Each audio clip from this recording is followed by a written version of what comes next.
मेरा नाम रवीना है। मेरे घर वाले मेरे लिए रिश्ता तलाश कर रहे थे, मगर मेरा रिश्ता कहीं भी नहीं हो पा रहा था, क्योंकि मैं एक मामूली सी शक्ल की लड़की थी। आजकल के लड़कों को मॉडर्न लड़कियां और खूबसूरत लड़कियां ही ज़्यादा पसंद आती हैं।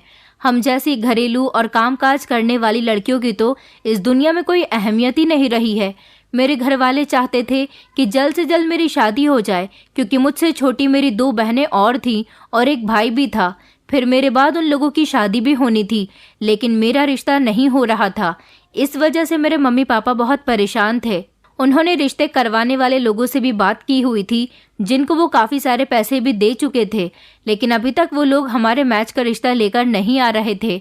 मेरे घर वाले चाहते थे कि उनकी बेटी की शादी ना तो किसी ऐसे परिवार में हो जहाँ पर बहुत सारा पैसा हो, और ना ही किसी ऐसे परिवार में हो जहाँ पर पैसे की बहुत ज़्यादा कमी हो। हम लोग मिडिल क्लास लोग थे, इसलिए मेरे घर वाले मेरे लिए मिडिल क्लास फैमिली ही देख रहे थे, जहाँ पर उनकी बेटी खुश रह सके और अपने घर को खुशी से बसा सके। कई दिन इसी तरह से गुजर गए थे, मगर अभी तक मेरे माता पिता को कोई उम्मीद की किरण नजर नहीं आई थी, और मेरे मम्मी पापा हार मान गए थे। और उन्होंने सोचा था कि अगर मुझसे मेरी छोटी कोई भी बहन का रिश्ता पहले आता है तो वो उनकी शादी कर देंगे, क्योंकि मेरी दूसरे नंबर वाली बहन बहुत खूबसूरत थी। उसके रिश्ते आ रहे थे, लेकिन मम्मी पापा ने मेरी वजह से उसके रिश्ते से इनकार किया हुआ था। उनका कहना था कि वो पहले अपनी बड़ी बेटी की शादी करना चाहते हैं, उसके बाद ही छोटी बेटी की शादी करेंगे। मेरे घर वाले बहुत ज़्यादा निराश हो चुके थे। अब हार मानकर उन्हें मेरी छोटी बहन की शादी करनी पड़ गई थी, क्योंकि उसके बहुत अच्छे अच्छे रिश्ते आ रहे थे। और हमारे कुछ रिश्तेदारों ने मेरे मम्मी पापा को समझाया था कि जिस उम्र में भी बेटियों के रिश्ते आते हैं, उसी उम्र में उनकी शादी कर देनी चाहिए। बड़ी के चक्कर में छोटी के भी रिश्तों से इनकार कर रहे हो।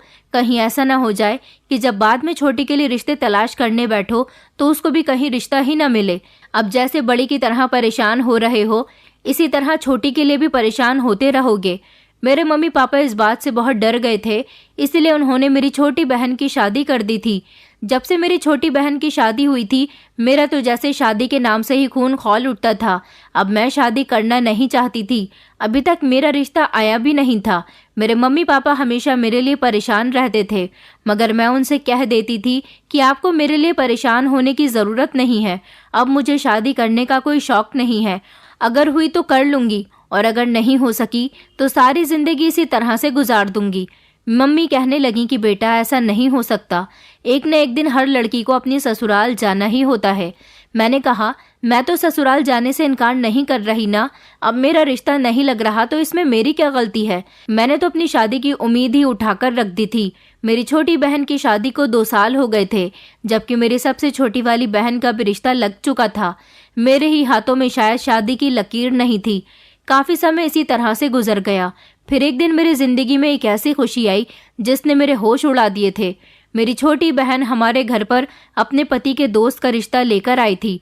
उसके पति का एक दोस्त था जिसकी अभी तक शादी नहीं हुई थी।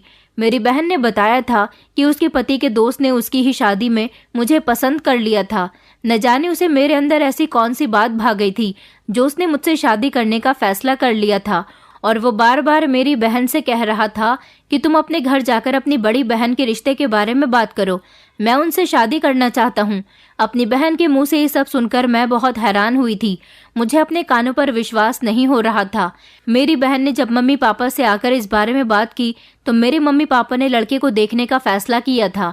मेरी बहन और उसके पति ने इस बात का वादा लिया था कि वहाँ पर रवीना दीदी को कोई परेशानी नहीं होगी, क्योंकि लड़का जितना देखने में अच्छा है उतना ही समझदार भी है। परिवार भी ज्यादा बड़ा नहीं है, सिर्फ एक देवर और ससुर है। घर भी अच्छा बना हुआ है, घर में हर चीज की फैसिलिटी है। फिर भी मेरे मम्मी पापा ने लड़के से मिलना चाहा और उसका घर बार देखने की भी इच्छा की। वहां जाने के बाद मेरे मम्मी पापा लड़के से भी मिले, उसका घर बार भी देख लिया और उसके परिवार वालों से भी उनकी बात हो गई थी। उन लोगों को भी इस रिश्ते से कोई एतराज नहीं था और वो लोग जल्द से जल्द शादी करना चाहते थे, क्योंकि उस घर में कोई औरत नहीं थी। मुझे बहुत खुशी हुई थी कि देर से ही सही, मगर मेरी शादी एक ऐसे इंसान के साथ होने जा रही थी जो मुझे पसंद करता था। मुझे तो उम्मीद ही नहीं थी कि इस दुनिया में कोई ऐसा भी इंसान है जो मुझे पसंद करता होगा। सारी बातें हो गई थी और मेरी शादी का दिन भी फिक्स हो गया था। मेरे मम्मी पापा ने मेरी शादी जल्दी करने का फैसला कर लिया था। इस बात से लड़के के पिता और उसके भाई को भी कोई एतराज नहीं था और इस तरह मेरी शादी 2 महीने के अंदर अंदर हो गई थी। फिर मैं विदा होकर अपनी ससुराल आ गई। मेरे मम्मी पापा की टेंशन भी मेरी तरफ से अब खत्म हो चुकी थी क्योंकि मैं अपने घर की हो गई थी। मुझे अपने पति रजत से मोहब्बत हो गई थी। वो एक अच्छे और मोहब्बत करने वाले पति साबित हुए थे। वो हमेशा मेरा ख्याल रखते थे। मेरी ससुराल का घर बहुत अच्छा था। इस घर में मैं, मेरा पति और था ही कौन सिवाय मेरे ससुर और देवर के। वो भी ज्यादातर घर से बाहर ही रहता था। रात को देर से घर आता और सुबह जल्दी घर से निकल जाता था। वो ज्यादातर अपने कामों में बिजी रहता था। कभी कभी आस पड़ोस की औरतें मुझसे बातें करने के लिए आ जाती थी तो मेरा भी मन लग जाता था।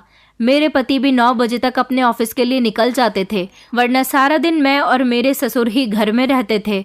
वैसे तो मुझे अपने घर का सन्नाटा अच्छा नहीं लगता था, लेकिन मैं क्या करती, घर में मेंबर ही इतने कम थे।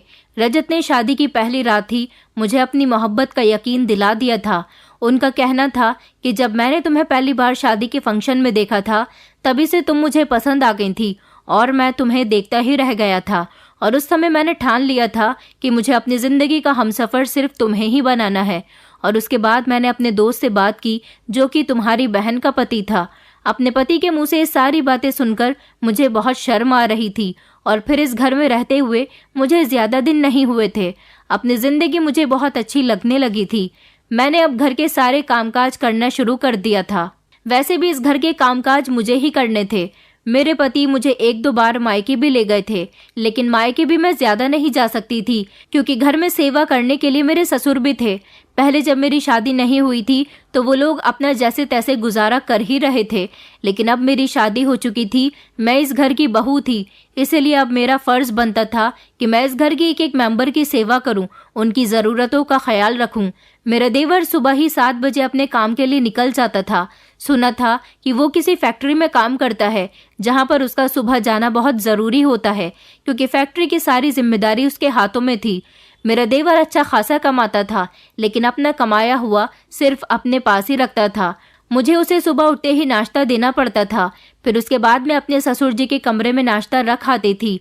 वो भी सुबह के 7:30 बजे तक उठ जाया करते थे, इसीलिए मैं उनके कमरे में 7:30 बजे नाश्ता लगा देती थी।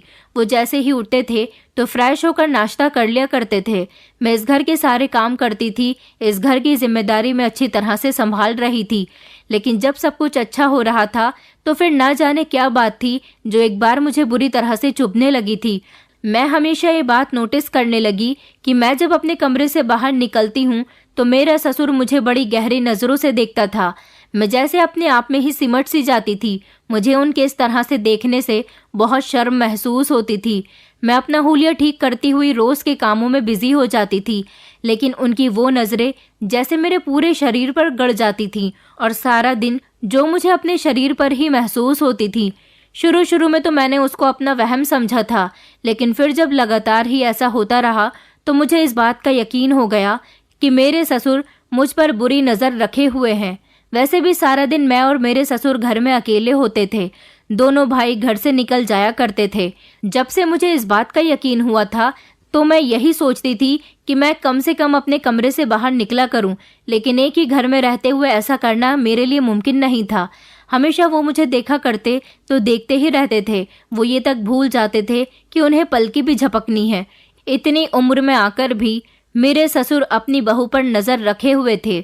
मुझे तो अपने ससुर की इस हरकत से शर्म आती थी, यहाँ तक कि वो हमारे बीच मौजूद रिश्ते को भी तार तार कर रहे थे।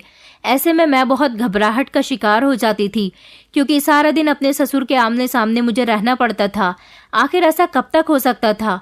मैंने सोचा कि मैं अपने पति रजत को इस बारे में बताने की कोशिश करती हूँ। मैं जानती थी कि वो मेरी बातों पर इतनी आसानी से यकीन नहीं करेंगे क्योंकि बात उनके पिता की है। मैंने यही सोचा कि कहीं ना कहीं वो ये ना समझे कि मैं उनके पिता पर इल्ज़ाम लगा रही हूँ। इसलिए मैं खामोश हो गई थी कि कहीं मेरी वजह से बाप बेटे में कोई बड़ी प्रॉब्लम क्रिएट ना हो जाए और उन दोनों के बीच ऐसा झगड़ा ना हो जाए जिसकी वजह मैं बनूं। ये सोचते ही मैंने इस बारे में अपने पति से कोई बात नहीं की, लेकिन मैं खुद जैसे हर समय सावधान से रहती थी। जितना होता अपने ससुर की नज़रों से बचने की कोशिश करती थी। ज्यादातर अपने आप को ढक कर रखती थी। फिर भी अपने ससुर की नज़रों की मौजूदगी मुझे महसूस होती तो मैं डर कर रह जाती थी। वैसे तो मेरे ससुर कहीं कोई काम नहीं करते थे, हाँ, लेकिन थोड़ी बहुत देर के लिए घर से बाहर जरूर चले जाते थे और उसके बाद सारा दिन आंगन में कुर्सी डालकर बैठे रहते थे। जब उन्हें अपने कमरे में आराम करना या फिर सोना होता था तभी अपने कमरे के अंदर जाते थे। सारा दिन उनको आंगन में देखकर मुझे एक अजीब सी उलझन महसूस होती थी। कभी कभी तो मुझे ऐसा भी लगता था कि जैसे मैं अपने ससुर पर शक कर रही हूँ। मुझे ऐसा नहीं करना चाहिए, मगर मैं क्या करती। मुझे ऐसा ही लगता था कि वो मुझ पर गंदी नजर डाल रहे हैं। एक दिन मैं छत पर कपड़े डालने के लिए गई थी। उस समय मेरे ससुर जी घर में मौजूद नहीं थे। जैसे ही मैं छत पर आई और कपड़े डालने लगी तो अचानक मुझे पीछे से किसी की आहट महसूस हुई। जैसे ही मैंने पीछे पलटकर देखा तो अचानक मैं घबरा गई, क्योंकि मेरे बिल्कुल पीछे मेरे ससुर खड़े हुए थे। मैंने अपने ससुर से कहा कि क्या हुआ, आपको कुछ चाहिए क्या? तो मेरे ससुर ने गर्दन हिला दी और वो एक कोने की तरफ जाकर खड़े हो गए। उनका छत पर होना मुझे एक अजीब सी घबराहट में बदल रहा था। मेरी समझ नहीं आ रहा था कि मैं क्या करूं। वो कोने में खड़े होकर लगातार मुझे देखे जा रहे थे और उनकी मौजूदगी में मुझे बहुत घबराहट हो रही थी। आखिर वो छत पर मेरे पीछे पीछे क्यों आए थे? उनको इस तरह से देखकर मेरे हाथ पैरों ने काम करना बंद कर दिया था। बड़ी मुश्किल से मैंने अपना काम निपटाया था और फिर जल्दी से मैं नीचे चली गई। अभी मुझे नीचे आए हुए 2 मिनट भी नहीं गुजरे थे कि मेरे ससुर भी मेरे पीछे पीछे आ गए। मुझे बड़ी हैरानी हुई थी कि आखिर वो इस तरह से मेरे पीछे पीछे क्यों आ रहे हैं। अगर उन्हें छत पर ही रहना था तो वो कुछ देर और भी तो रुक सकते थे। बड़ी ही अजीब बात थी। इस बात को भी मैं इग्नोर करना चाहती थी, लेकिन अगले दिन फिर से मेरे ससुर ने एक ऐसी हरकत की जिसने मेरे होश उड़ा दिए थे। पड़ोस वाली एक औरत हमारे घर पर आई और मुझसे कहने लगी कि हमारे यहाँ पोता आया है, हम उसका नामकरण कर रहे हैं, तुम भी इसमें शामिल हो जाना। मैं तो उनकी ये बात सुनकर खुश हो गई थी। आखिरकार इतना समय हो गया था मेरी शादी को। अभी तक ना तो मैं अपने मायके ज्यादा जा पाई थी और ना ही आसपास के किसी घर में गई थी। इसीलिए मैंने सोचा कि मैं पड़ोस वाले घर में जरूर जाऊंगी। घर में रहते हुए और घर के कामकाज करते करते भी मैं बोर हो गई थी। मेरे ससुर ये बात जानते थे कि मुझे शाम के टाइम पर पड़ोस वाले घर में जाना है। मैं तो वहां जाने के लिए शाम के टाइम पर तैयार हो गई थी। जैसे ही मैं अपने ससुर से कहने लगी कि मैं जा रही हूँ तो मेरे ससुर उठकर खड़े हुए और वो मेरे पीछे पीछे आने लगे। मुझे लगा कि शायद वो दरवाजा बंद करने के लिए आ रहे हैं, मगर उन्होंने तो हद ही कर दी थी। वो दरवाजा बंद करने नहीं बल्कि मेरे पीछे पीछे पड़ोस वाले घर में आ गए थे। यहाँ पर सारी ही औरतें मौजूद थीं और एक मेरे ससुर ही मर्द नजर आ रहे थे। आखिर उनका यहाँ क्या काम था? सारी औरतें उन्हें बड़ी गौर गौर से देख रही थी। मैं उनसे कुछ कह भी नहीं सकती थी। उनकी ये हरकत मुझे बहुत बुरी लगी थी और उनकी मौजूदगी में वहां पर मुझे एक अजीब सा एहसास हो रहा था। पूरे 10 मिनट में वहां पर रुकी और वहां से घर वापस आ गई थी। मेरे पीछे पीछे ही मेरे ससुर भी वापस आ गए थे और फिर आते ही वो दोबारा से आंगन में कुर्सी पर बैठ गए और लगातार उनकी नजरें मुझ पर ही थीं। मैं अपने कमरे में आकर फूट फूट कर रोई थी और आज मैं अपने पति के घर आने का इंतजार कर रही थी। अपने ससुर के होते हुए मेरा वक्त बड़ी मुश्किल से गुजरता था। फिर मेरे पति का फोन आया कि उन्हें आज घर आने में देर हो जाएगी। उस दिन मैं ज्यादातर अपने कमरे में ही बंद रही थी, क्योंकि अब मुझे बुरी तरह से अपने ससुर से डर लग रहा था। रात का 1 बज रहा था। मुझे बहुत तेज भूख लग रही थी। वैसे तो मैं अपने पति का इंतजार कर रही थी कि मैं अपने पति के साथ ही खाना खाऊंगी। फिर मुझे ध्यान आया कि मुझे ससुर जी को भी तो खाना दे देना चाहिए। आखिर रात का 1 बज गया है। मुझे लगा इतने समय तो वो अपने कमरे में जाकर सो जाते हैं, मुझे उनके कमरे में ही खाना रखकर आना होगा। मैं जैसे ही अपने कमरे से बाहर निकली तो ये देखकर दंग रह गई कि मेरे ससुर मेरे कमरे के बाहर ही खड़े हुए थे। उन्हें देखकर मैं अचानक घबरा गई। मैंने उनसे कहा, मैं आपको खाना दे देती हूँ, खाना खा लीजिए। मैंने अपने ससुर को खाना दिया और फिर मैं दोबारा से अपने कमरे में आ गई थी। अब तो मुझे अपने ससुर से और भी ज्यादा डर लग रहा था। मैंने अपने पति को कॉल लगाई और उनसे कहा कि जल्दी घर आ जाओ। मेरे पति ने कहा था कि मुझे घर आने में बस आधा घंटा लगेगा।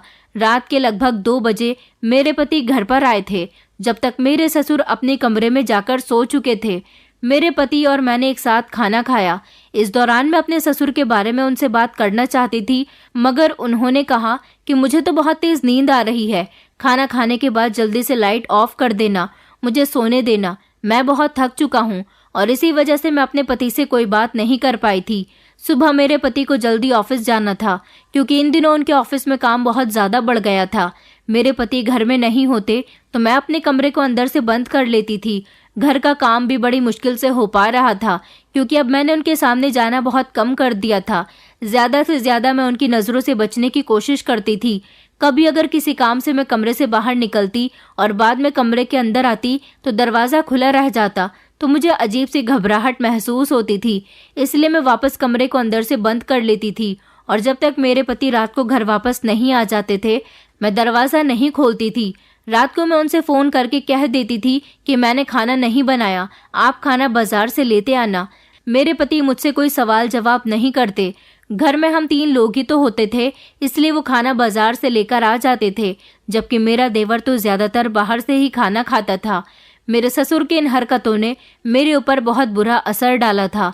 मैं बहुत घबराई सी रहने लगी थी।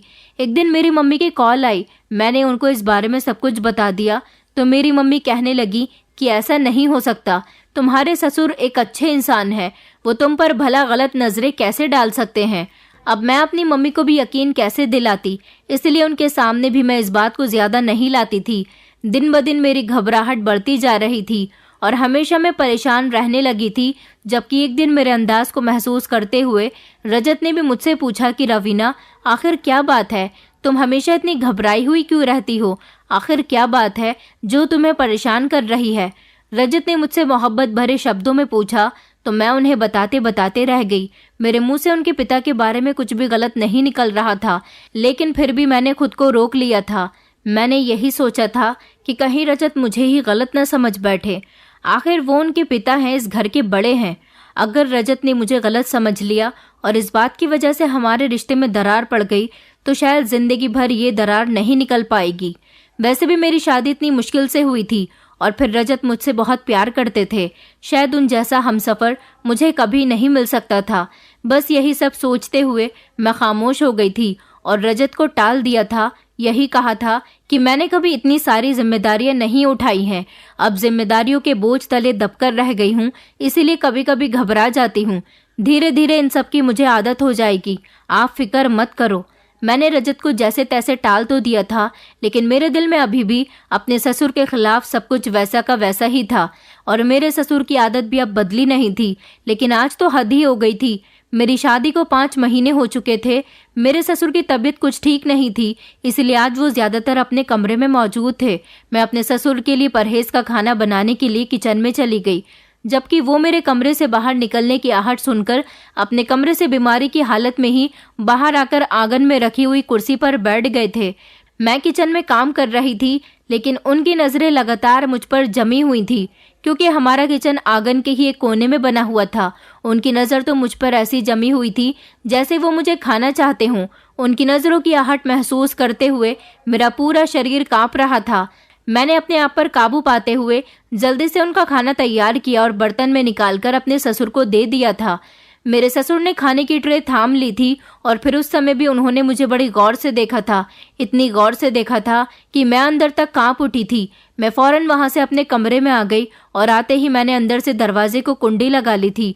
अब मेरा सारा दिन इसी तरह से गुजरा था और शाम से पहले मुझे कुंडी नहीं खोलनी थी। शाम को जैसे ही रजत घर पर आए तो आज मैंने अपने ससुर की शिकायत उनसे कर ही दी थी, क्योंकि अब मैं उनसे बहुत ज़्यादा तंग आ चुकी थी। उनकी वजह से घर का कोई काम भी ठीक से नहीं हो पा रहा था, क्योंकि आज सारा दिन मेरा बहुत घबरा कर गुजरा था। इसीलिए मैंने अपने पति को सब कुछ बता दिया था। ये सब सुनकर मेरे पति हैरान तो हुए थे और फिर एक जोरदार हंसी हंसते हुए कहने लगे, अरे यार, तुम्हें ज़रूर कोई गलतफहमी हुई है। मेरे पापा ऐसे नहीं हैं, वो तो बहुत शरीफ इंसान है। पूरे मोहल्ले में मेरे पापा की इज्जत है। यहाँ के लोग उनकी बहुत तारीफ करते हैं कि उन्होंने कभी किसी औरत को नज़र उठाकर नहीं देखा। न जाने तुम्हें ऐसा क्यों लगा, जबकि वो तो ऐसे बिल्कुल भी नहीं है। रजत ने लापरवाही से कहते हुए अपने कपड़े उठाए और बाथरूम में नहाने के लिए चले गए। मैं एकदम से हैरान रह गई थी। मुझे यकीन नहीं आ रहा कि रजत ने मेरी बात को थोड़ा भी सीरियस नहीं लिया था। मुझे आइडिया था कि रजत मेरी इस बात का यकीन नहीं करेंगे, लेकिन मुझे लगा था कि वो मेरी बात पर 1% तो ध्यान देंगे ही। उन्होंने तो मेरी बात को ना ध्यान से सुना था और ना ही कोई अहमियत दी थी, इसलिए मैं खामोश हो गई थी। मैंने ये बात दोबारा से अपने पति से नहीं कही थी। मैं नहीं चाहती थी कि वो समझे कि मैं उन्हें उनके पिता के खिलाफ भड़का रही हूँ। इसलिए उस समय तो मैं जैसे तैसे खामोश हो गई थी और फिर कुछ दिनों के बाद भी मेरा डर कम नहीं हुआ था। लेकिन अब मैंने अपने ससुर पर नज़र रखनी शुरू कर दी थी। मैं देखती थी कि वो सारा दिन क्या करते हैं। एक दिन देवर घर आया और उसने अपना सामान पैक कर लिया और कहने लगा कि वो कुछ दिनों के लिए दूसरे शहर काम करने के लिए जा रहा है। मेरा देवर मेरे ससुर से कहने लगा कि पापा जी, आप भी मेरे साथ चलो, वो शहर बहुत अच्छा है, आप मेरे साथ वहाँ काम में थोड़ा बहुत हाथ बटा देना, इस तरह आपकी तबीयत भी कुछ बहाल हो जाएगी। लेकिन मेरे ससुर ने मेरे देवर से उसके साथ चलने से साफ इनकार कर दिया। अब मेरा देवर उनके साथ ज़्यादा जोर ज़बरदस्ती भी नहीं कर सकता था, इसलिए वो अपना सामान लेकर घर से निकल गया। देवर के जाने के बाद तो मेरे ससुर पूरी तरह से घर के ही होकर रह गए थे। अब तो वो थोड़ी देर के लिए भी घर से बाहर नहीं जाते थे। पहले तो वो थोड़ी बहुत देर के लिए अपने दोस्तों के पास चले जाया करते थे, मगर अब जब उनका कोई दोस्त घर के दरवाजे पर उन्हें बुलाने भी आता था तो वो कह देते थे कि मुझे कहीं नहीं जाना। उनके पास मोबाइल फ़ोन तो था, लेकिन वो उस पर भी किसी से बात नहीं करते थे। मैं हैरान होती थी कि आखिर ये कैसे इंसान हैं, उनकी ज़िंदगी में आखिर ऐसी क्या परेशानी है कि ये ऐसा क्यों कर रहे हैं। लेकिन मैं तो उनसे बातचीत करने से भी डर जाती थी। न जाने कैसे मेरे दिल में ये डर बैठ गया था। अब वो हमेशा आंगन में बैठे रहते और खामोशी से इधर उधर तकते रहते थे। मैं जब आंगन में आती तो वो मुझे भी अजीब नज़रों से घूरते थे, जिसकी वजह से मुझे उलझन महसूस होती थी। एक दिन तो गज़ब ही हो गया। मौसम बहुत बदल रहा था और धीरे धीरे गर्मी बढ़ती जा रही थी। उस दिन भी बहुत ज़्यादा गर्मी थी।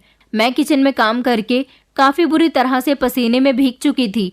अभी तक मेरा पति तो घर पर नहीं आया था, लेकिन मेरे ससुर अपने कमरे से बाहर निकलकर आंगन में रखी हुई कुर्सी पर बैठ गए थे और मैं किचन में काम कर रही थी। उनकी मौजूदगी का एहसास मेरे रोंगटे खड़े कर रहा था, इसलिए मैं फटाफट अपना काम निपटा रही थी। उस समय मुझे बहुत घबराहट हो रही थी। पसीना सर से लेकर पैर तक आ रहा था और मेरा बस नहीं चल रहा था कि कौन सी घड़ी हो और मैं जल्दी से किचन से बाहर निकलूं। जैसे तैसे मैंने काम खत्म किया और समय देखा तो मेरे पति के आने का वक्त हो रहा था।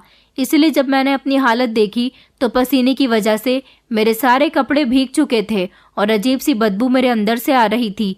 मैंने अपने कपड़े उठाए और मैं नहाने के लिए बाथरूम में चली गई। इस समय शाम के 6 बज रहे थे और गर्मी इस समय भी अच्छी खासी हो रही थी। मैं जैसे ही नहाने के लिए बाथरूम में गई तो थोड़ी देर के बाद लाइट ऑफ हो गई थी। मुझे बहुत घबराहट हुई। मैं अब बाथरूम के अंदर यही सोच रही थी कि मैं क्या करूं। ना तो मेरे पास रोशनी का कोई इंतज़ाम था और ना ही मुझे पता था कि लाइट कब तक आएगी। इस घर में इन्वर्टर भी नहीं था, इसलिए कभी कभी दिक्कत का सामना करना पड़ जाता था। लेकिन आज मेरे साथ ऐसा पहली बार हुआ था कि मैं बाथरूम में आई थी और फौरन ही लाइट बंद हो गई थी। मैं यही सब सोचती हुई अब खामोशी से बैठी हुई थी, तभी अचानक मुझे दरवाजे के नीचे से एक रोशनी सी महसूस हुई और उसके साथ ही किसी का हाथ दरवाजे के नीचे से अंदर आया। मैं घबरा गई थी और एकदम से चिल्लाने लगी। चिल्लाते चिल्लाते मुझे कुछ होश ही नहीं रहा था कि कोई मुझे आवाज़ दे रहा है, मगर मैं तो अपने ही चिल्लाने में मगन थी। मुझे डर लग रहा था। मुझे कुछ समझ नहीं आ रहा था कि ये कौन है और मेरे साथ क्या हो रहा है। मुझे तो बस इतनी तेज डर लग रहा था कि मैं जोर जोर से चिल्ला रही थी, चीख रही थी। थोड़ी ही देर गुजरी थी कि अचानक लाइट आ गई तो मेरे होश व हवास कुछ ठीक हुए थे। मैंने खुद पर कंट्रोल पाया था। मैंने जल्दी से कपड़े पहने और मैं बाहर आई तो सामने ही मेरे पति परेशानी में खड़े हुए थे और मुझे देखकर गुस्सा करने लगे। कहने लगे कि तुम्हें क्या हो गया था, क्या तुम पागल हो गई हो? मैं कब से तुम्हें आवाज़ दिए जा रहा हूँ, कब से तुम्हें ये बताने की कोशिश कर रहा हूँ कि मैं हूँ। तुम डरो नहीं, चिल्लाओ नहीं, लेकिन तुम्हें तो मेरी आवाज़ ही नहीं आ रही। मैं अपने मोबाइल की टॉर्च तुम्हें दिखा रहा था कि तुम अंधेरे में कहीं डर न जाओ, लेकिन तुम तो चिल्लाए चली जा रही थी, उल्टा मेरी आवाज़ भी नहीं सुन रही थी। कितनी बार मैंने तुम्हें आवाज़ देकर कहा था कि क्या हो गया है तुम्हें, क्यों चिल्ला रही हो, मगर तुम्हें तो अपना होश ही नहीं रहा। आखिर तुम्हें बाथरूम के अंदर हो क्या गया था? मेरे पति ने मुझे बुरी तरह से घूरते हुए कहा तो मैं अपने आप में ही शर्मिंदा होकर रह गई थी। मुझे अब ख्याल आया था कि रजत मुझे लगातार आवाज़ें दे रहे थे, लेकिन अपने ही शोर की आवाज़ से मैं उनकी आवाज़ नहीं सुन सकी थी, बल्कि चिल्लाए जा रही थी, चीखती जा रही थी। मैं बुरी तरह शर्मिंदा होकर रह गई थी और इसी शर्मिंदगी को मिटाने की खातिर मैंने उन्हें कहा कि दरअसल मुझे तो पता ही नहीं था कि आप घर पर आ गए हो। मैं इस वजह से ज्यादा डर गई थी कि मुझे अंधेरे में डर लग रहा था और ऊपर से वो रोशनी इस समय बहुत खराब डरावनी महसूस हो रही थी। बस इसीलिए मैं थोड़ा घबरा गई थी और चिल्लाने लगी थी। मैंने अपनी गलती को एक्सेप्ट कर लिया था। मेरे पति तो जैसे तैसे खामोश हो गए थे, लेकिन उनके चेहरे के गुस्से का अंदाजा अभी भी लगाया जा सकता था। मैं बहुत शर्मिंदा हो रही थी। मेरी समझ नहीं आ रहा था कि आखिर मुझे क्या हो गया था। अभी मैं इसी सोच में बिस्तर पर आकर बैठ गई थी कि मेरे पति भी मेरे करीब बैठ गए और मेरा हाथ अपने हाथ में थामकर कहने लगे कि रवीना, मुझे सच सच बताओ, तुम्हें क्या प्रॉब्लम है? तुम जिस तरह चिल्ला रही थी ऐसा लग रहा था कि किसी डर की वजह से चिल्ला रही हो। तुम्हारे अंदर कोई डर छुपा बैठा है, कोई डर जरूर है जो तुम्हें ठीक से खुश भी नहीं होने दे रहा। तुम हर समय घबराई घबराई सी रहती हो। आखिर क्या बात है? तुम्हें क्या हो गया है? मुझे कुछ बताओगी? रजत ने मुझसे बड़ी मोहब्बत भरे अंदाज में पूछा और फिर मैं खुद पर कंट्रोल नहीं कर पाई और मैं उन्हें सब कुछ बताती चली गई। मेरे अंदर जो डर था, जिस डर से मेरी हालत ऐसी हो रही थी, उसके जिम्मेदार सिर्फ उनके पिता थे। ये सब उन्हीं की वजह से हो रहा था। मैंने अपने पति को सब कुछ बता दिया था, जिसे वो खामोशी से सुनते रहे, लेकिन मैं वो सब कुछ कहते हुए बहुत रो रही थी। मेरे पति ने मुझे गले से लगा लिया और मुझे तसल्ली देने लगे। कहने लगे कि खामोश हो जाओ और रोने की जरूरत नहीं है। मेरे पति ने मुझसे कहा कि रवीना, दरअसल ये गलती मेरी है। मुझे ये सब कुछ तुम्हें पहले ही बता देना चाहिए था, वरना शायद आज तुम इस तरह से डर का शिकार ना हुई बैठी होती। मैंने झट से अपनी पत्नी की तरफ देखा। मेरे पति कहने लगे कि दरअसल मेरे पापा बहुत अच्छे इंसान थे। हमारे मोहल्ले में उनकी बहुत इज्जत थी। वो सर उठाकर और सीना तानकर चलते थे। मेरी मम्मी से उनकी लव मैरिज हुई थी। मम्मी से इतना प्यार करते थे कि उन्होंने अपने घर वालों के खिलाफ जाकर मम्मी से शादी की थी। मेरे दादा दादी मम्मी पापा की शादी के खिलाफ थे। उनको मेरी मम्मी कैरेक्टर से बिल्कुल भी अच्छी नहीं लगती थी। हालांकि मेरे पापा मम्मी की खूबसूरती पर मर मिटे थे, इसीलिए उन्होंने अपने माता पिता से लड़ झगड़ कर मेरी मम्मी से शादी कर ली थी। मम्मी का तो इस दुनिया में कोई नहीं था। यही वजह थी कि सब लोग उनको गलत समझते थे और मेरे पापा को यही लगता था कि जिस लड़की के सर पर माता पिता का साया नहीं होता, उनको लोग गलत ही समझते हैं। मम्मी को सहारा देने के लिए पापा ने उनसे मोहब्बत की और इज्जत के साथ उन्हें घर में लेकर आ गए थे। मम्मी भी इस शादी से बहुत खुश थी। पापा ने उनको दुनिया जहां की सारी खुशियां दी थी और सिर्फ मम्मी की वजह से मेरे पापा अपने माता पिता से दूर हो गए। फिर मेरा जन्म हुआ और फिर 3 साल के बाद मेरे छोटे भाई का जन्म हुआ। सब कुछ बिल्कुल ठीक चल रहा था। मेरे पापा मम्मी पर बहुत भरोसा करते थे, लेकिन मेरे दादा दादी हमेशा मेरे पापा से यही कहते थे कि तुम इस लड़की की खातिर हमें छोड़ रहे हो। देख लेना, एक दिन तुम्हें बहुत बड़ी मुश्किल का सामना करना पड़ेगा। मेरे पापा को तो जैसे मम्मी की मोहब्बत के आगे कुछ दिखाई ही नहीं देता था। उन्होंने मेरे दादा दादी से पूरी तरह से सारे संबंध खत्म कर दिए और फिर कई साल इसी तरह से गुजर गए। पहले मेरी दादी दुनिया से चली गई और फिर मेरे दादा अपने बेटे के दूर होने के सदमे से दुनिया से जा चुके थे। मैं उस समय 8 साल का था और मेरा छोटा भाई 5 साल का था। मम्मी हम दोनों भाइयों से बहुत प्यार करती थी। पापा तो पहले ही अपने घर वालों से दूर रहते थे। दादा दादी के मरने के बाद भी पापा ने उनके घर में से अपना कोई हिस्सा नहीं मांगा था, क्योंकि जीते जी मेरे दादा दादी ने पापा को जायदाद से बेदखल कर दिया था और उनके बाकी के 2 बेटों में सारी जायदाद बांट दी थी। इसीलिए मेरे पापा का दादा दादी की किसी भी चीज पर कोई हक नहीं रहा था। मेरे पापा को इस बात का कोई अफसोस नहीं था। वो फिर भी अपनी पत्नी और बच्चों के साथ बहुत खुश थे। लेकिन एक दिन कुछ ऐसा हुआ जिसकी मेरे पापा को उम्मीद ही नहीं थी। हालांकि हमें भी उम्मीद नहीं थी कि हमारी माँ हमारे साथ कुछ ऐसा भी कर सकती है। मेरे पापा ने मम्मी पर कभी रोक टोक नहीं की थी। मम्मी को जहाँ जाना होता था वो हम दोनों भाइयों को घर में छोड़कर खुद अकेले चली जाती थी, क्योंकि मैं इतना बड़ा हो चुका था कि अपना ख्याल रखने के साथ साथ अपने छोटे भाई का भी ख्याल रख लिया करता था। पापा मम्मी से पूछते थे कि आखिर तुम कहाँ जाती हो, तो मम्मी पापा से कहती थी कि मैं अपने दोस्तों के यहाँ चली जाती हूँ। पापा इस बात पर बेफिक्र रहते थे और उन्होंने मम्मी से पलटकर कभी कुछ नहीं कहा था, क्योंकि वो अपनी पत्नी पर बहुत भरोसा करते थे, इसलिए भूल कर भी उन पर शक नहीं कर सकते थे। पापा के आने से पहले पहले ही मम्मी घर में आ जाती थी, मगर उस दिन तो मम्मी घर वापस ही नहीं आई थी। पापा भी घर आ गए थे। हम दोनों भाई घर में अकेले थे। पापा ने मुझसे पूछा कि मम्मी तुम्हारी अभी तक घर नहीं आई। मैंने उनसे कहा कि नहीं पापा, पता नहीं आज मम्मी कहाँ रह गई। मम्मी को घर से निकले हुए पूरे 7 घंटे हो गए थे। मेरे पापा मम्मी के लिए बहुत परेशान हो रहे थे, इसलिए जब पापा की बर्दाश्त से बाहर हो गई तो वो मम्मी को ढूंढने के लिए निकल गए। मम्मी की जो भी सहेलियां थी वो उनको वहां तलाश करने के लिए गए, मगर मम्मी का कहीं भी अता पता नहीं था। पापा मम्मी के लिए बहुत ज्यादा परेशान हो रहे थे। उन्होंने मम्मी को बहुत तलाश किया, मगर मम्मी कहीं भी नहीं मिली। 2 दिन इसी तरह से गुजर गए थे। तंग आकर पापा ने पुलिस में जाकर मम्मी की गुमशुदगी की रिपोर्ट लिखवा दी थी। पुलिस ने मम्मी को ढूंढने की कोशिश की तो पता चला कि मम्मी ने अपनी मर्जी से हमारे ही मोहल्ले में रहने वाले एक 3 बच्चों के पिता से शादी कर ली और वो उसके साथ भाग गई हैं और अब वो मेरे पापा के साथ नहीं रहना चाहती।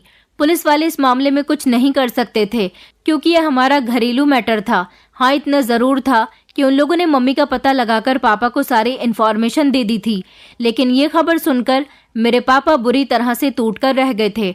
उन्हें अब यह एहसास हुआ था कि उनके माता पिता ने मम्मी से शादी करने पर रोक लगाई थी तो वो गलत नहीं थे। पापा बहुत अफसोस कर रहे थे कि अगर वो अपने माता पिता की जीते जी उनकी बात का यकीन कर लेते तो शायद आज उन्हें ये दिन देखना न पड़ता। मम्मी सच में एक कैरेक्टरलेस औरत थी। उन्हें ये भी शर्म नहीं आई कि उनके 2 बच्चे थे और वो अपने 2 बच्चों को छोड़कर किसी दूसरे मर्द के साथ भाग गई थी और एक ऐसे पति को छोड़कर चली गई थी जो उनसे बेहद प्यार करता था, जिसने उनकी वजह से अपने परिवार को छोड़ दिया था। मम्मी की इस बेवफाई पर पापा बुरी तरह से टूटकर रह गए थे। पापा ने बड़ी मुश्किल से हम दोनों भाइयों की परवरिश की थी, मगर वो अपने होश में नहीं रहते थे। फिर मैं जवान हुआ और मैंने घर की सारी जिम्मेदारी को संभाल लिया। मम्मी के बिना रहना हम दोनों भाई सीख गए थे, मगर पापा को इस सब पर सब्र नहीं आ रहा था। पापा ने अपनी हालत बहुत खराब कर ली थी। वक्त के साथ साथ पापा का दिमागी संतुलन बिगड़ गया था। मैंने कम उम्र में ही काम करना शुरू कर दिया था और फिर अपनी पढ़ाई पूरी करने के बाद मैं एक अच्छी नौकरी पर लग गया और अपने भाई को भी नौकरी करने के काबिल बना दिया। मगर पापा तो मम्मी के गम में इतने घुल गए थे कि उन्हें पता ही नहीं था कि उनके बच्चे क्या करते हैं। पापा को अब किसी भी औरत पर विश्वास नहीं होता। उन्हें लगता है कि सारी दुनिया की औरतें एक जैसी होती हैं, बेवफा। मेरी जब से तुम्हारे साथ शादी हुई है तो पापा को यही लगता है कि तुम भी ऐसी ही हो। एक औरत की वजह से पापा को दुनिया की सारी औरतें बेवफा लगती हैं। यही वजह है कि वो तुम पर हर वक्त नजर रखते हैं कि कहीं तुम भी उनके बेटे को धोखा देकर यहाँ से भाग न जाओ। पापा इतने डिप्रेशन में जा चुके हैं कि ना तो हंसते हैं और ना ही ज्यादा किसी से बातचीत करते हैं। बस जिस दिन से तुम इस घर में आई हो उन्होंने अपना टारगेट तुम्हें बना लिया है, क्योंकि तुम मेरी पत्नी हो और इस घर की बहू हो। मगर मैं जानता हूँ कि तुम बहुत अच्छी हो। मैं चाहता था कि ये बात तुम्हारे सामने न आए, मगर पापा की हरकतों ने ये सारी सच्चाई तुम्हारे सामने खोलकर रख दी। रवीना, मैं अपने पापा की तरफ से तुमसे माफी मांगता हूँ। मेरे पापा बहुत बड़ी मुश्किल से गुजर रहे हैं। प्लीज उनकी बातों का बुरा मत मानना। वो सिर्फ मम्मी की वजह से ऐसे हुए हैं, वरना वो तो औरतों की इज्जत करने वाले इंसान हैं। वो कभी भी तुम्हें गलत नजर से नहीं देखते। बस हमेशा उन्हें हर औरत को देखकर यही लगता है कि ये अपने पति को धोखा देना चाहती है, और ऐसा ही उन्हें तुम्हें भी देखकर लगता है। पापा का इलाज लगातार चल रहा है। बस तुम प्रार्थना करो कि वो ठीक हो जाए और पहले की तरह नॉर्मल हो जाए। कई सालों पहले मम्मी की बेवफाई का सदमा अपने दिल से निकालकर अपनी जिंदगी को खुलकर जिए। मेरा पति मुझे अपने पिता की पूरी कहानी डिटेल से बता चुका था। मेरा दिल तो हैरान हो गया था। मुझे सच में उनके बारे में कुछ नहीं पता था। अब मुझे उनकी सारी सच्चाई पता हुई तो अपने ससुर के कैरेक्टर पर यकीन आ गया कि वो एक अच्छे इंसान हैं और अंदर से इतने दुखी और परेशान हैं। मैंने शर्मिंदा होते हुए जल्दी से अपने पति से माफ़ी मांगी तो उन्होंने मुझे गले से लगाकर माफ़ कर दिया था और कहने लगे कि मुझे तुमसे कोई शिकायत नहीं है। मेरे पापा भी तुम्हें मम्मी की तरह समझते हैं, क्योंकि एक मर्द को जब उस औरत से धोखा मिलता है जिसे वो टूटकर चाहता है तो वो बिखर कर रह जाता है और फिर उसे किसी पर विश्वास नहीं रहता। मैं तुमसे रिक्वेस्ट करना चाहता हूँ कि तुम मेरे पापा की ऐसी हरकतों को इग्नोर किया करो। हो सकता है कि उन्हें कभी औरत पर भरोसा करना आ ही जाए और वो तुम्हें मम्मी की तरह समझना बंद कर दें। मेरे पति ने ऐसा कहा तो मैंने उनकी बात पर सर हिला दिया था और उसके बाद मुझे अपने ससुर की किसी भी हरकत का बुरा नहीं लगा था। वो खामोशी से आंगन में बैठे हुए मुझे देखते रहते थे, लेकिन मैं उन्हें इग्नोर कर देती थी। मैंने दोबारा कभी अपने पति से उनकी शिकायत नहीं की थी, लेकिन अब मैंने कोशिश शुरू कर दी थी कि मेरे ससुर जब भी बाहर बैठे तो मैं उनके आसपास चली जाया करूं, इधर उधर की बातें किया करूं। आखिर इतने सालों से अकेले ही वो इस गम को झेल रहे हैं और मैंने ऐसा ही करना शुरू कर दिया था तो वो मुझे हैरानी से देखते थे। उन्हें इस बात की हैरानी होती थी कि मैं उनके करीब जाकर उनसे बातचीत क्यों करती हूँ, जबकि मैं उन्हें ये बात समझाने की कोशिश करती हूँ कि मैं आपकी बेटी समान हूँ और आपके बेटे से बहुत प्यार करती हूँ। आप मेरे पिता हैं, मैं आपकी सेवा करना चाहती हूँ। मैंने दिल लगाकर अपने ससुर की सेवा करनी शुरू कर दी थी। मैं चाहती थी कि वो अपनी जिंदगी एक औरत के पीछे इस तरह बर्बाद ना करें। इसलिए धीरे धीरे जब मैंने उनसे अपना भरोसा जीत लिया और उनसे बातचीत करना शुरू कर दिया तो 1 ही महीने की कोशिश के बाद उन्होंने मुझे अपनी बेटी के रूप में एक्सेप्ट कर लिया था। उन्हीं दिनों मुझे खबर मिली थी कि मैं प्रेग्नेंट हूँ। मैंने जब ये खबर अपने पति को सुनाई तो वो बहुत खुश हुए थे और उन्होंने ये खबर अपने पिता और भाई को भी बताई, जिस पर मेरे देवर का रिएक्शन भी बहुत खुशी भरा था और मेरे ससुर के चेहरे पर भी कई सालों बाद मुस्कुराहट आई थी। लेकिन अपनी तबीयत खराब होने के बावजूद भी मैंने अपने ससुर की सेवा में कोई कमी नहीं की। समय से उन्हें खाना देना, उनके कपड़े धोना और दवाइयों का ख्याल रखना, सब कुछ मैंने अपने हाथ में ही ले लिया था और उनके कमरे की सफाई भी मैं पाबंदी से किया करती थी। मैंने उनको बिल्कुल बेटी बनकर दिखा दिया था और उन्हें इस बात का धीरे धीरे यकीन होने लगा था कि हर औरत बेवफा नहीं होती। खाली समय में मैं अपने ससुर के पास जाकर बैठ जाती और उनसे बातचीत करती थी। वो भी धीरे धीरे मुझसे बातचीत करने लगे थे। जब मेरा 6ठा महीना लगा तो मेरी तबीयत बहुत खराब रहने लगी थी, लेकिन मैं फिर भी उनके किसी काम को करना नहीं छोड़ती थी। मेरे ससुर मेरा ख्याल रखने लगे थे। वो घर से बाहर निकलने लगे और मेरे लिए फ्रूट्स वगैरह लाकर दिया करते थे, क्योंकि उन्हें अब मेरी चिंता होने लगी थी। मेरे पति उनका बदलता हुआ बिहेवियर देखकर हैरान होते और कहते कि रवीना, ना जाने तुमने पापा पर क्या जादू कर दिया कि वो एकदम से बदलते जा रहे हैं।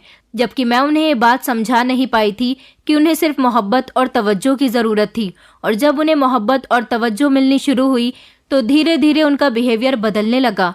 उन्हें यकीन होने लगा कि औरत बेटी के रूप में हो, बहू के रूप में हो या फिर पत्नी के रूप में हो, सबका एक अलग अलग मकाम होता है। ज़रूरी नहीं कि पत्नी बहू बनकर, बेटी बनकर या माँ बनकर बेवफाई कर सकती है। हर इंसान का अपना एक अलग रूप होता है। मेरी सास ने मेरे ससुर के साथ जो कुछ भी किया था वो बिल्कुल भी अच्छा नहीं था, मगर अब वक्त और हालात के साथ साथ मेरे ससुर ने अपने आप को बदल लिया था। उन्होंने घर से बाहर निकलना शुरू कर दिया था, लोगों से बातचीत करना शुरू कर दिया था, अपने बच्चों के बीच बैठना उठना शुरू कर दिया था, और जिस वजह से उनके नेचर में काफ़ी बदलाव आया था। वो खुश रहने लगे थे और इसी तरह धीरे धीरे मेरी डिलीवरी का समय करीब आ गया था और मैंने एक प्यारी सी बेटी को जन्म दिया था। मेरी बेटी जब मेरे ससुर की गोद में आई तो उन्होंने उसे बहुत प्यार किया था और अब मेरी बेटी अपने दादा की जान बन गई। मेरे ससुर के चेहरे पर हमेशा मुस्कुराहट रहती है, क्योंकि वो हमेशा मेरी बेटी के साथ खेलते रहते हैं। उसके साथ उनका अच्छा समय गुजरता है। मेरा देवर भी अब घर में ही रहने लगा, क्योंकि घर में उसे अब रौनक दिखाई देने लगी। मेरी बेटी ने अपने दादा के चेहरे पर भरपूर मुस्कान ला दी थी। हमारे घर में अब चारों तरफ खुशियां नजर आती हैं। मेरे ससुर का कहना है कि वो अब मेरे देवर की भी शादी कर देना चाहते हैं, इसलिए मैं अपने देवर के लिए अब लड़कियां तलाश कर रही हूँ, क्योंकि कभी जो ये घर मायूसी की दीवारों के तले दबा रहता था, अब चारों तरफ यहाँ खुशियों के फूल खिलने लगे थे। अपने ससुर को देखकर मुझे ऐसा लगता है कि मेरी मेहनत वसूल हो गई। अब काफी समय गुजर गया, मेरे ससुर पूरी तरह से ठीक हो गए। मेरे पति का कहना है कि ये सब कुछ सिर्फ तुम्हारी मेहनत का नतीजा है, ये सब तुम्हारी वजह से ही पॉसिबल हो सका, वरना जितनी दवाइयाँ मेरे पति अपने पिता को खिला चुके हैं उस हिसाब से तो मेरे ससुर बिल्कुल भी ठीक नहीं होते। मैंने उन्हें भरोसा दिलाया था कि हर औरत एक जैसी नहीं होती। अब हमारे घर का माहौल बहुत अच्छा है और हम लोग एक साथ खुशी खुशी जिंदगी गुजार रहे हैं। दोस्तों, उम्मीद करती हूँ आपको हमारी कहानी पसंद आई होगी। कहानी पसंद आई है तो वीडियो को लाइक करें, चैनल पर नए हैं तो चैनल को सब्सक्राइब करें और हाँ, नोटिफिकेशन बेल को ज़रूर दबाएं ताकि अगली अपडेट सबसे पहले आपको मिले।